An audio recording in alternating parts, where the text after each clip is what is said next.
नमस्कार दोस्तों, आज हम आपको ले चलेंगे एक ऐसी रहस्यमय और रोमांचकारी यात्रा पर जो हमें ले जाएगी धरती के सबसे विशाल और अद्भुत वर्षावन अमेज़न जंगल में।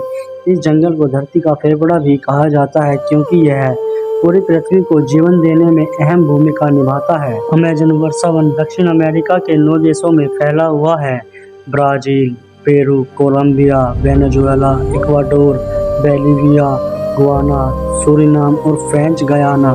इसकी कुल लंबाई लगभग 55 लाख वर्ग किलोमीटर, जो पूरे भारत के क्षेत्रफल से भी ज्यादा है। अमेज़न जंगल में 40,000 से ज्यादा पौधों की प्रजातियां पाई जाती हैं और 1300 से अधिक पक्षियों की प्रजातियां, 400 से ज्यादा स्तनधारी जानवर और करीब 25 लाख से भी ज्यादा कीड़े मकोड़ों की प्रजातियां पाई जाती हैं। यहाँ पाए जाते हैं रंग बिरंगे तोते, उड़ते बंदर, खतरनाक जैगुआर और विशालकाय एनाकोंडा जैसे सांप। यह जंगल एक पूरा इकोसिस्टम है, यानी प्रकृति का ऐसा तंत्र जहां हर पेड़, हर जानवर और हर जीव जंतु किसी न किसी तरह से एक दूसरे से जुड़े हुए हैं। अमेज़न जंगल में साल भर बारिश होती है। यहाँ की सबसे प्रसिद्ध नदी है अमेज़न नदी, जो विश्व की दूसरी सबसे लंबी नदी है।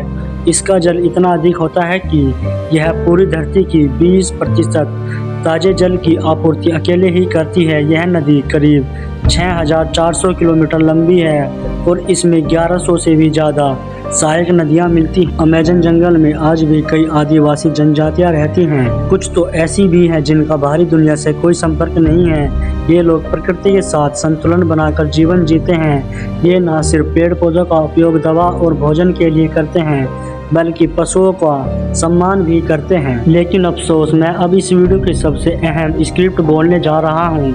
अमेज़न जंगल अब खतरे में है। हर साल लाखों पेड़ काट दिए जाते हैं खेती, खनन और उद्योगों के लिए।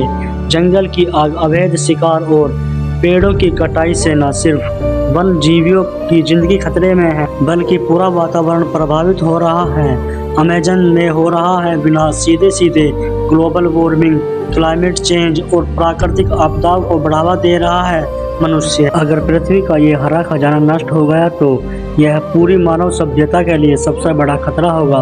अब हमें क्या करना चाहिए? हमें मिलकर इस अमूल्य धरोहर को बचाना होगा, चाहे वो जंगलों को कटने से रोकने के लिए आवाज़ उठाना हो, या पर्यावरण के प्रति जागरूकता फैलानी हो, या फिर खुद अपने जीवन में प्रकृति को प्राथमिकता देना हो। हर छोटा कदम एक बड़ा बदलाव ला सकता है, क्योंकि अगर अमेज़न जंगल बचा रहेगा तो धरती बची रहेगी, और अगर धरती बचेगी तो तभी हम सब बचेंगे।